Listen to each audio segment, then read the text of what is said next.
In book after book, throughout the Hebrew Bible, it is by miracles that God makes himself known to his chosen people, inspiring them, protecting them, and on occasion, destroying their enemies.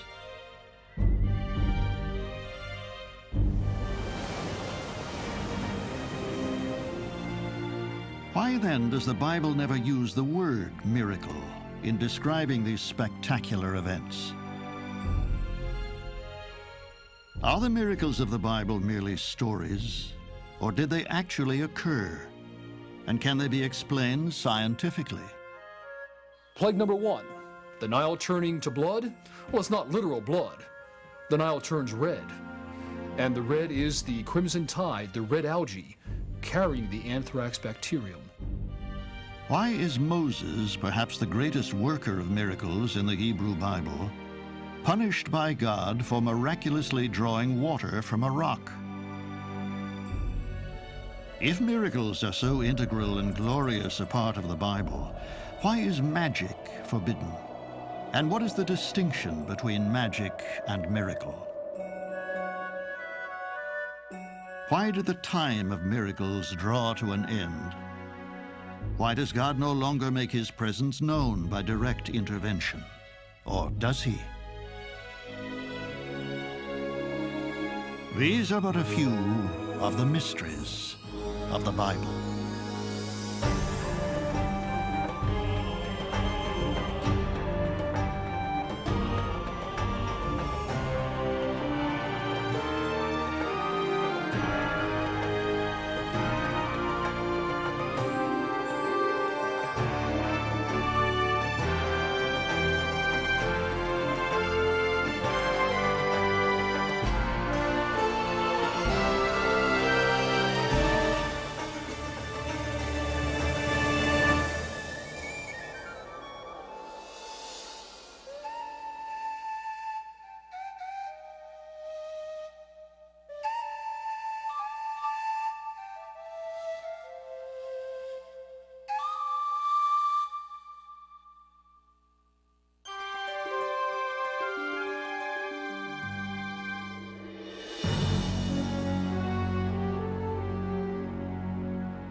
Over 3,000 years ago, the people of Israel suffer in their Egyptian bondage, slaves of a tyrannical Pharaoh. As conditions grow ever worse for the Israelites, they cry out for relief and are heard by God. He will free them through signs and wonders. He chooses Moses to lead his people, revealing this role to him by speaking from a bush that seems to burn, but miraculously is not consumed by the flames rising from it.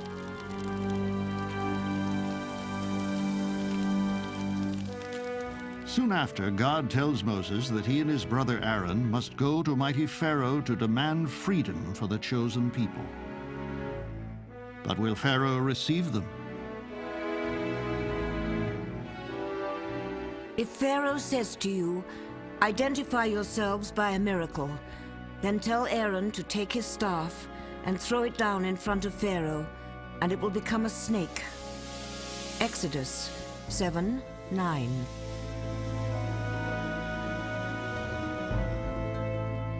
Aaron performs the wondrous transformation, but Pharaoh is contemptuous. His magicians easily duplicate this feat.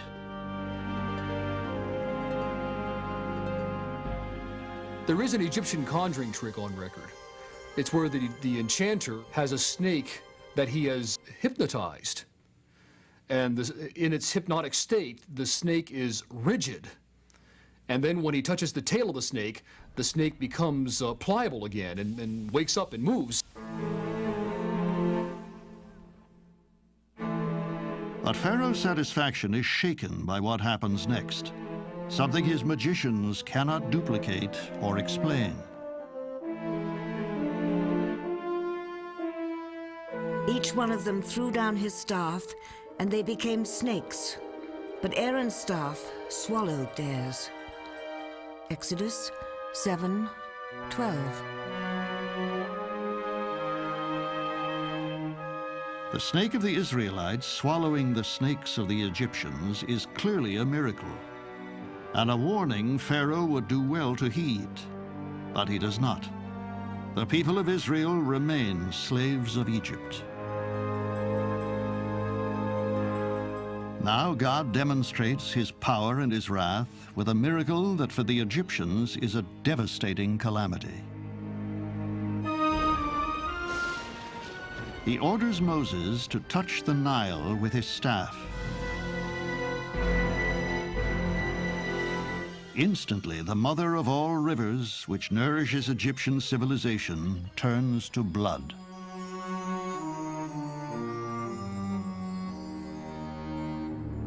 Despite this horrifying spectacle, Pharaoh still refuses to free the Israelites.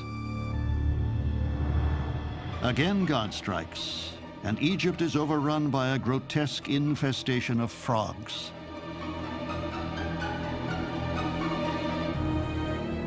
Still, Pharaoh will not relent.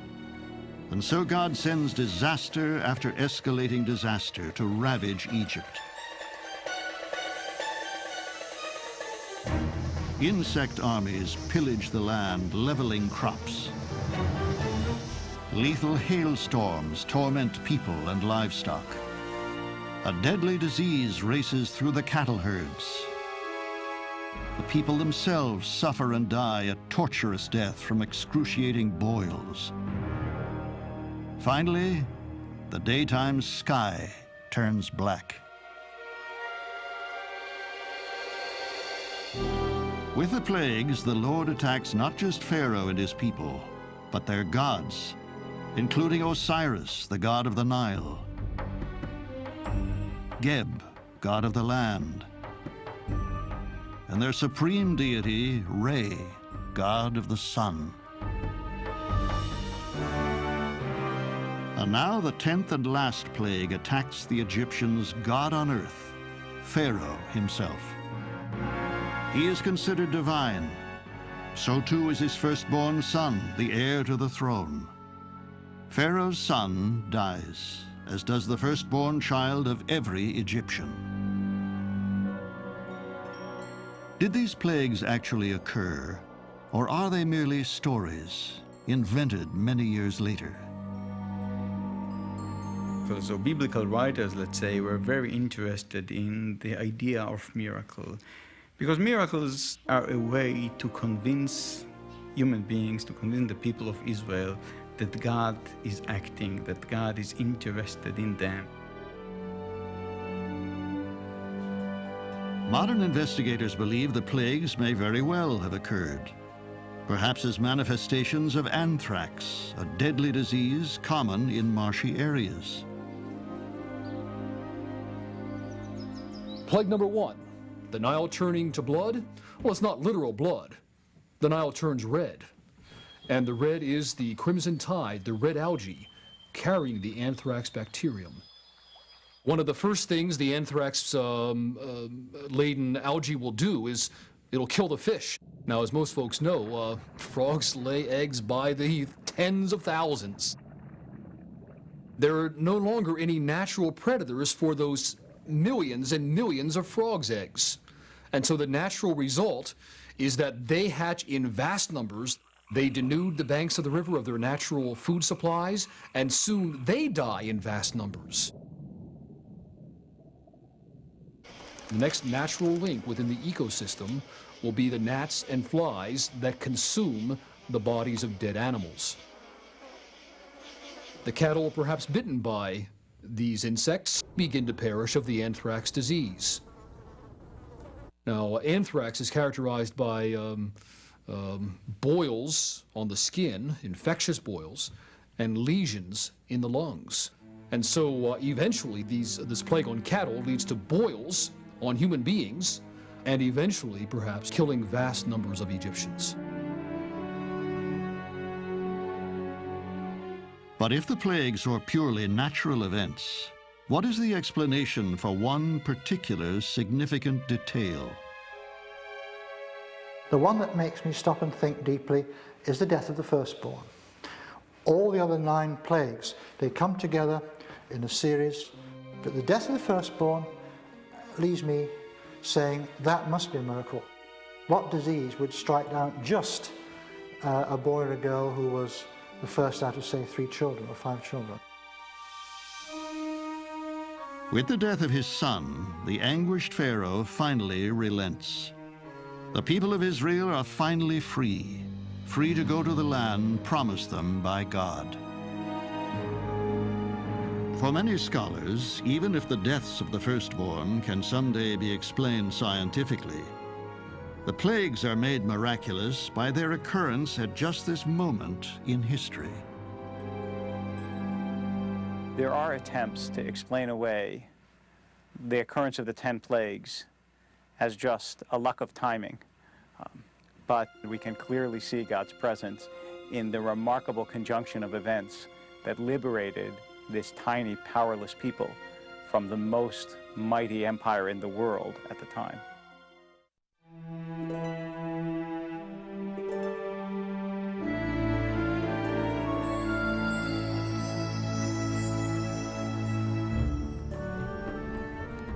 As the Israelites, freed by Pharaoh, begin their arduous trek to the Promised Land, they are guided by miraculous signs from God.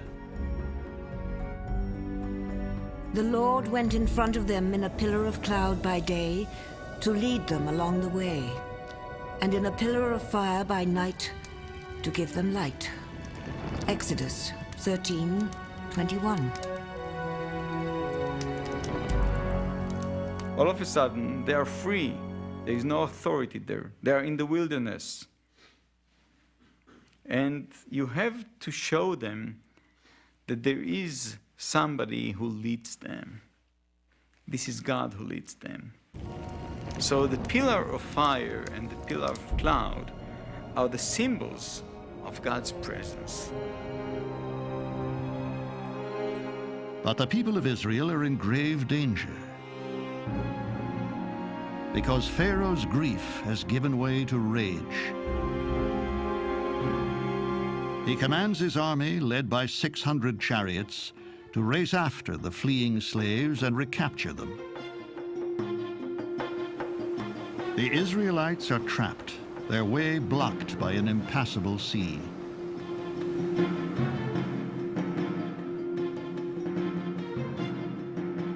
Then the Lord said to Moses, "Stretch out your hand over the sea and divide it, that the Israelites may go into the sea on dry ground." Exodus 14:15.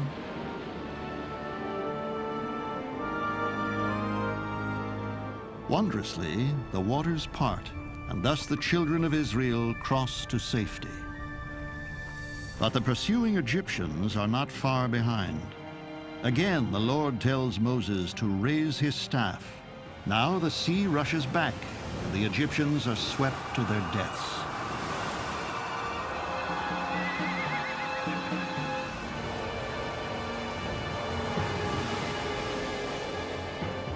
Perhaps no other story in history has given rise to as much analysis, speculation, and controversy. In 1985, the miracle of the Red Sea still made headline news. To this day, a sensational explanation for what happened at the Red Sea consumes Egyptologist Dr. Hans Gödicke. The former chairman of Near Eastern Studies at Johns Hopkins University, he has spent 30 years unearthing scientific evidence which he feels proves that the miracle is anchored in historical reality.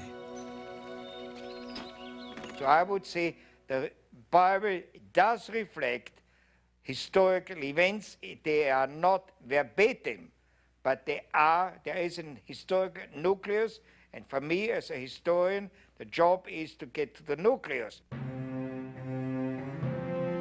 Dr. Gödicke believes the pillars of fire and cloud which guided the Israelites rose from a volcano on the Mediterranean island of Thera, some 290 miles away.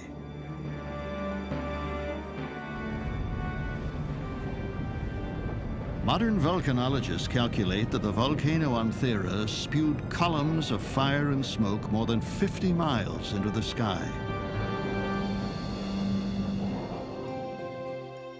At that height, the Bible's pillar of cloud and pillar of fire could easily be seen as far away as Egypt. The same volcano, says Dr. Gödecke, also caused the parting of the waters. Not of the Red Sea, as is commonly believed, but of a shallow lake called the Sea of Reeds. Although much of what Dr. Gödecke proposes is controversial, all scholars agree about the Sea of Reeds. The body of water that Israel crossed is not called the Red Sea by the Hebrew Bible. It's called the Sea of Reeds.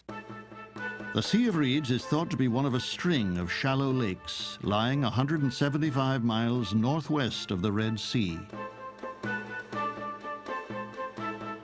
The fleeing Israelites may well have planned to simply go around it, until they realized the Egyptian army was in pursuit. In an attempt to establish a defensive position, according to Dr. Gödecke, they encamped on relatively high ground. The Egyptians, preparing for the assault, lay below them. Then the distant, smoldering volcano, which had produced the columns of smoke and fire, exploded. Volcanologists estimate that a 16 cubic mile mass of earth, rock, and lava was hurled miles into the sky. When it fell, it created a monstrous tidal wave. A wave scientists have calculated exploded out of the Mediterranean and swept southeast across the Nile Delta. They estimate that the wave covered the nearly 300 miles in less than an hour. It hit Egypt at the exact point where Gödecke believes Pharaoh's troops were camped.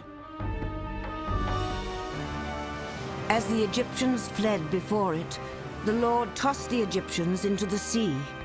The waters returned and covered the chariots and the chariot drivers, the entire army of Pharaoh. Exodus 14:27.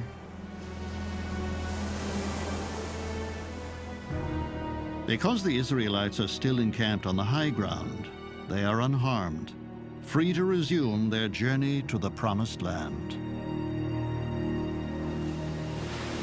The Exodus story was not written down for almost 1,000 years after it occurred. Dr. Gödecke believes that in those 10 centuries of telling and retelling, the gigantic wall of water which swept away the Pharaoh's army and then receded became the parting of the seas, as recounted in the Bible.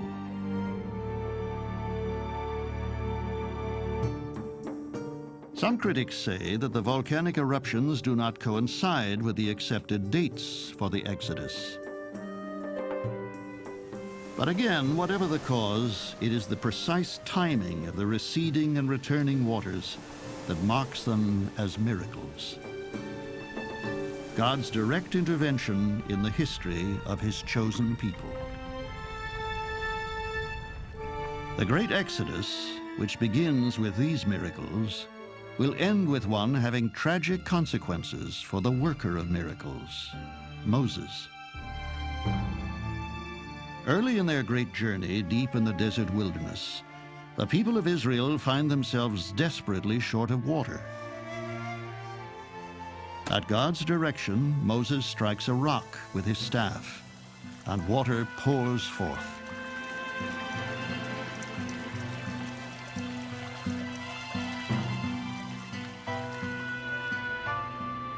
Nearly 40 years later, as the Exodus nears its end, the people again find themselves without water. This time, God tells Moses not to strike a rock, but to speak to it. Perhaps acting out of impatience, Moses disobeys God, and instead of speaking to the rock, strikes it. Again, abundant water pours forth, and the people are saved. But for what seems a minor transgression, Moses will suffer a terrible punishment. Because you have not firmly trusted in me so as to vindicate my holiness in the eyes of the people of Israel, you shall not lead this assembly into the promised land. Numbers 20:12.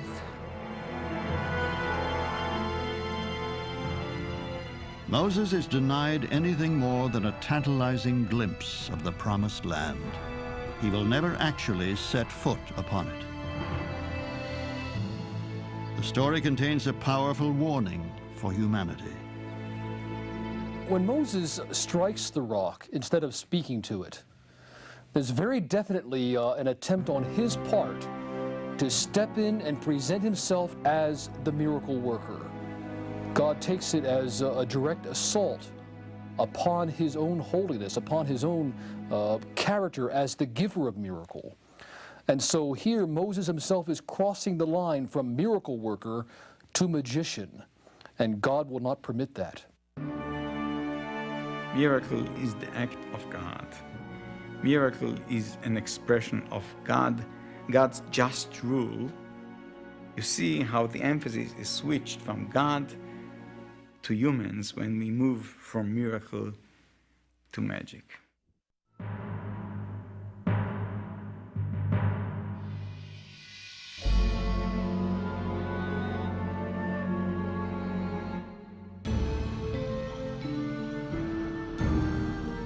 The Hebrew Bible, filled with rules and laws for the people of Israel, contains no clearer prohibitions than the ones forbidding the practice of magic.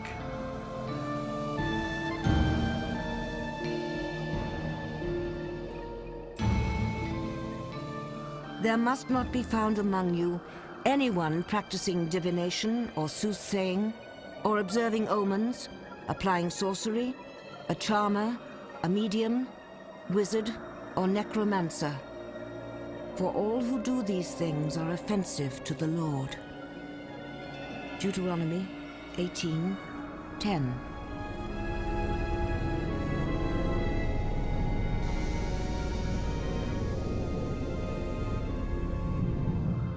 In the Bible story, magic is not an equal. Nothing, after all, can equal God's power. But it is a dangerous rival. It's a snare, according to the ancient texts. Lower levels of the population, where there's a lot of superstition, you will get people turning to magic if the crops fail or something's happened at home. They might well turn to magic if their faith is not strong enough in their official God. Israel's first king, King Saul, is dutiful in killing or driving out those who claim magical powers. But strangely, it is Saul himself who will seek out a shadowy figure known only as the Witch of Endor. One of the biggest mysteries of the Bible is the Witch of Endor. What in the world is going on in this text? It's very hard to know. This strange, dark story is set in a time of war. Once again, the very existence of the people of Israel is at stake. This time, the enemy is the Philistines. The Philistines assemble what seems to be an overwhelming force on the plain of Shunem, 60 miles north of present-day Jerusalem. They are prepared to crush the Israelites in a battle almost certain to occur the next day. When Saul saw the army of the Philistines, he was afraid, and his heart trembled greatly. 1 Samuel 28:5. Saul turns to God, but he receives no reply, no sign nor word. There are a number of stories that talk about why Saul lost God's favor, but I think they're all summed up in Samuel's words to him, that he became small in his own eyes. He no longer acted like a king. He was petty and hoarded power and felt vengeful. Distraught, Saul defies God and does that which is forbidden to him and all his people. Then Saul said to his servants, "Seek out for me a woman who is a medium, so that I may go to her and inquire of her." His servants said to him, "There is a medium at Endor." 1 Samuel 28:7. This is classic Saul-type behavior. He can never really obey God fully. He's always mixing his own stuff in it. And here's the culmination of it, trying to get God's will through a prophet by means of a medium. Classic Saul-type disobedience. Here, not far from the present city of Haifa, archaeologists believe the village of Endor once stood, a place which will always be haunted by the mysterious witch of Endor. She dwelt, tradition says, in a murky cave in these rocky slopes. Furtively, in disguise, King Saul makes his way to Endor and persuades the witch to call God's prophet Samuel back from the dead.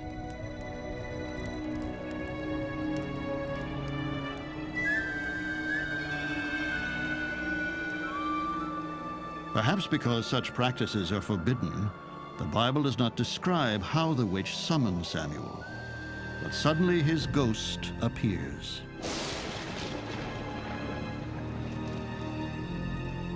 In awe, King Saul bows down before the apparition, then asks what he must do to save himself and his people.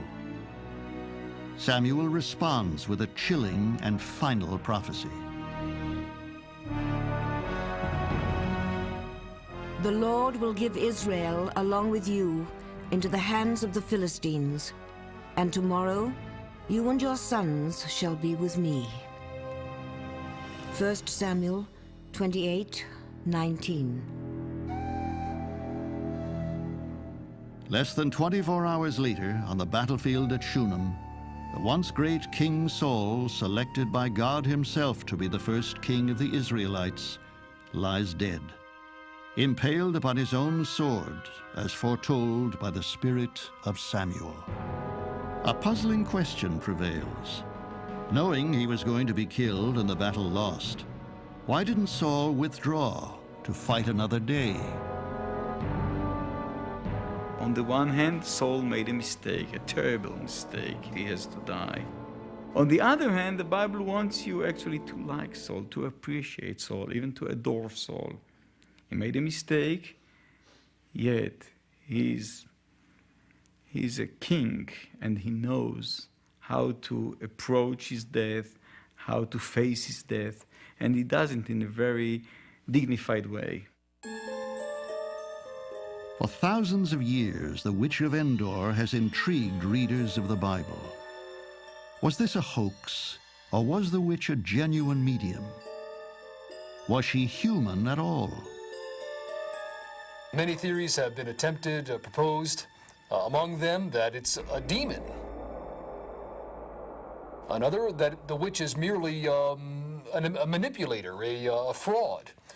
Another, that Samuel really is called up by her power. To some, it is clear that God is using the witch, and Samuel's appearance is a miracle after all. The Witch of Endor story is both magical and miraculous. Magical in that we have a medium consulted by Saul. Miraculous, though, in that God preemptively strikes, so to speak, and allows Samuel the prophet to speak a final oracle from the grave, as it were. For all the speculation this story has inspired, the fact remains that we know almost nothing of the witch. She appears only once in the Bible, inhabiting less than a single page, and then disappears, never to be mentioned or referred to again. Perhaps this very obscurity is the key to the meaning of her story. I think that the fact that there is only one such story in the Bible means that the Bible doesn't want to spend a lot of time telling us about the ills and the charlatanism and the fakery of magic. It just wants to say, look, here was somebody who was so desperate he was driven to magic, it didn't help him. Stay away from it. The Witch of Endor will personify for all time the boundary between the light and the dark, between miracle and magic, a boundary humans are not to cross.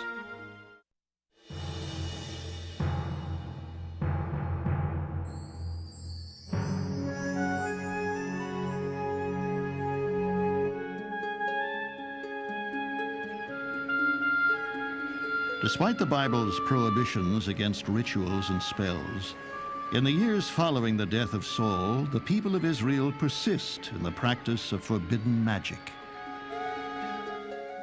Almost always, this magic is associated with the worship of a myriad of pagan gods, rather than the one true God of Israel, the God of Abraham and Moses. Then, approximately 200 years after Saul, a new prophet appears, who will strike a fatal blow against the pagan gods.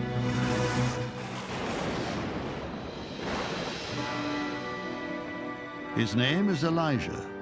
In Hebrew, Elijah means, "The Lord is my God." Elijah's unique role is foreshadowed in part by his having no apparent connection to any who have come before him.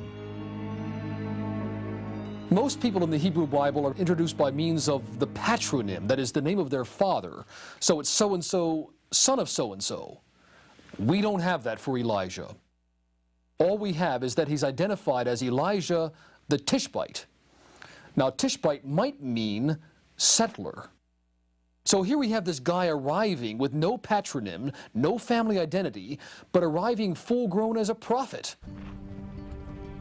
Early in his story, Elijah is clearly identified as one through whom God works miracles. At a place called Zarephath, he visits a widow and her son. They are on the verge of starvation, but Elijah asks for food, for this is what God has directed him to do. The widow, though fearful and protecting, gives him what little she has, and is rewarded with a miracle of never-ending abundance. So she, he, and her household ate for a long time. The jar of flour was never empty, nor did the jug of oil give out, in accordance with the word of the Lord spoken through Elijah. 1 Kings 17:15. Soon after, God works an even greater miracle through Elijah. The widow's son falls gravely ill, so ill he seems without life. Gently, Elijah takes the child from his mother's lap and lays him on his bed. Stretching himself over the child 3 times, he prayed to the Lord and said, "O Lord my God, let now the life of this child return to him." The Lord heard the prayer of Elijah. The life of the child returned. The woman said to Elijah, "Now by this I know you are a man of God, and that the word of the Lord coming from your lips is true." 1 Kings 17:21. Affirming the widow's belief in the power of the God of Israel is only a precursor to a mission of historic proportions. Elijah will restore the faith of a nation. He has emerged at a critical time in the history of Israel, for Israel is now ruled by King Ahab and his queen Jezebel. A powerful, scheming woman, Jezebel worships the pagan god Baal and promotes his cult among the people. Monotheism, the worship of one God, seems gravely threatened. Monotheism is something that we live with, and we are trained since we are born to believe that there is just one God, one and only God. But for people in that times, in the ancient times, they knew about many gods. We know about Baal, we know about Asherah, we know about many other gods. And the people of Israel were familiar with these traditions. And the monotheistic idea is a revolutionary idea. And you have to prove it again and again. Elijah challenges King Ahab to assemble the people of Israel on Mount Carmel to witness a spectacular contest between magic and miracle, between Baal and the one true God. On one side stand the 450 prophets of Baal. Against them, a single man, God's prophet Elijah. The crowd waits in charged silence as sacrifices are placed on 2 different altars. Now, the prophets of Baal call on their god to ignite their altar. The prophets of Baal pray and dance and plead for hours, but their altar remains unlit and cold. Elijah cannot resist taunting them. Shout louder, for he is a god. He is in conversation, or he has gone out. He's on a trip, or perhaps he is asleep and must be awakened. So they shouted more loudly and cut themselves with swords and lances, as they were accustomed to do until the blood ran out over them.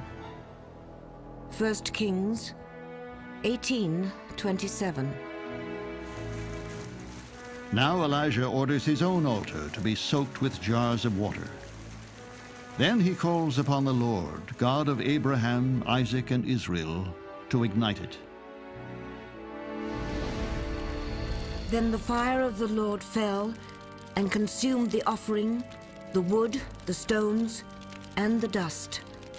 The people fell on their faces and said, "The Lord indeed is God.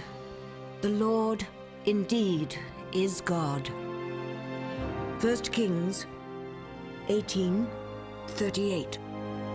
One of the remarkable passages of the Bible is that after there is this great miracle and the prophets of Baal are scattered, instead of the Israelites saying, "Wow, what a phenomenal miracle," what they say is, "The Lord is God." In other words, the miracle brought them not to wonder about the miracle, it brought them to faith in the Lord.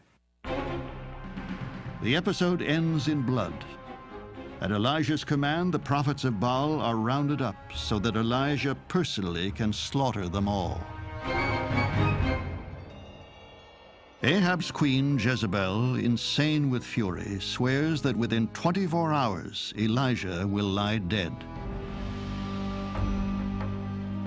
Elijah flees into the wilderness, and here God directs him to anoint a successor.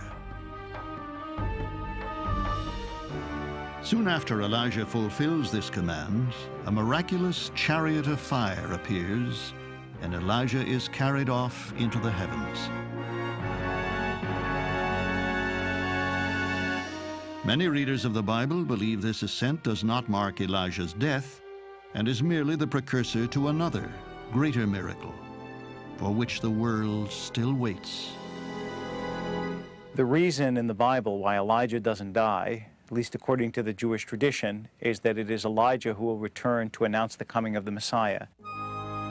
Thus, the story of Elijah keeps the age of prophets and the time of miracles alive even today. A reminder that the divine is ever present.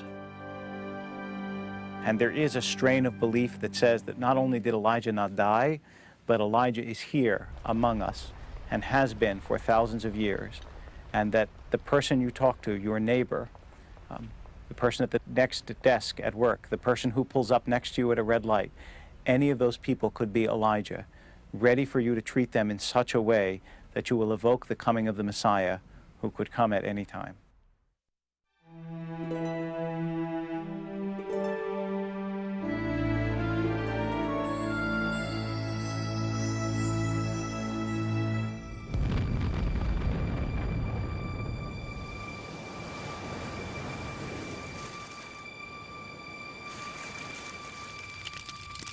To many who study it, the Bible, filled with signs and wonders, is itself miraculous. Well, you know what's the biggest mystery for me? What's the biggest miracle for me? Biblical literature. Literature that was written 3,000 years ago, and yet it's much better, much more sophisticated, much more artistic than any other piece of literature I know. What is miraculous about it is that that bridge was given us between heaven and earth, that somehow in our struggles with God we helped create that bridge, and that it still serves thousands of years later as a means by which human beings and God can contact one another and understand one another. And yet nowhere in this miraculous book of miracles, the Hebrew Bible, does the word miracle occur. So there is no word in biblical literature for miracle. The word nes, which we use in later strata of the Hebrew language, does not appear in the Bible in that meaning. Many believe this is because God rules all of nature at all times. Both the extraordinary and the ordinary are his doing, proof he made the world and is the one true God. I think that the greatest miracle in the very beginning of the Bible, the creation of the world, that's God's biggest act, that's the greatest miracle. Look, all other miracles are like an additional brush stroke of the painter who completes and corrects his painting. In the beginning, God created the heavens and the earth. God said, "Let there be light," and there was light.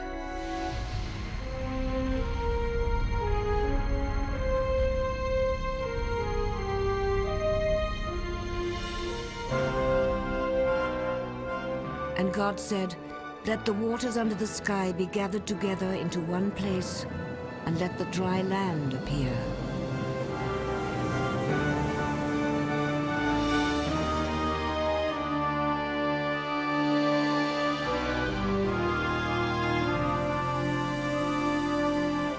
Then God said, "Let the earth put forth vegetation."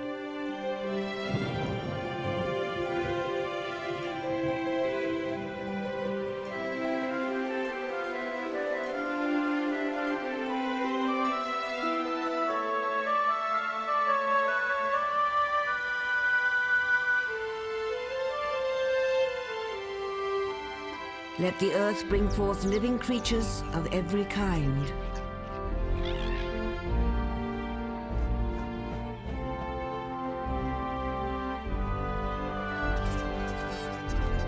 God created humankind in his image. In the image of God, he created them. Male and female, he created them. Genesis chapter 1. There's a miracle in the rising of every sun. There's a miracle in the lapping of every wave on the shore.